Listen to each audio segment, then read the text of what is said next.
Matapos ang special operation ng Philippine Coast Guard sa kanilang pagtanggal sa anchor ng floating barrier na inilagay ng China sa Bajo de Masinloc o Scarborough Shoal sa West Philippine Sea, hinihikayat ni PCG spokesperson for West Philippine Sea Commodore J. Tariela ang mga Pilipino sa area na ito na mangisda.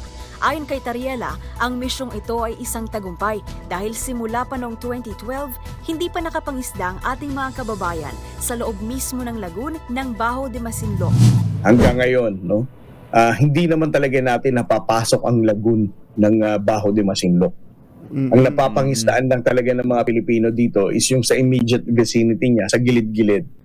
But for the Filipino fishermen to go inside the lagoon of Bajo de Masinloc, it has never happened for almost 11 years now. Samantala, bago pa tuluyang inalis ang floating barrier, isang Pilipinong mangingisda na nakasakay sa isang bangka ang matapang na nagtangkang pumasok sa Bajo de Masinloc para makapangisda. Pero halos banggain na ito ng isang rubber boat ng China. Giit naman ni Tariela, kahit daw hindi mismo sa loob ng lagoon pumasok ang ating mga mangingisda, marami pa rin silang mahuhuli kahit na nasa gilid lamang daw ng Scarborough Shoal.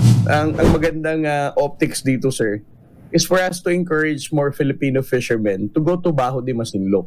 Ayun. Ang sabi nga ng BFAR, sir, the estimated total catch nung namigay kami ng ayuda, yung mga fishing vessels na nandun, is 168 tons of fish caught. No? Ibig sabihin, ganun kadami ang isda sa Bajo de Masinloc. Kahit pa dun lang sa labas ng Bajo de Masinloc, hindi dun sa lagoon. At yan ang MBC Network News. Mula sa kauna-unahan sa Pilipinas, DZRH, ito si Pamela Adriano. Tuloy-tuloy sa pagbabalita, tuloy-tuloy sa serbisyo. Sama-sama tayo, Pilipino.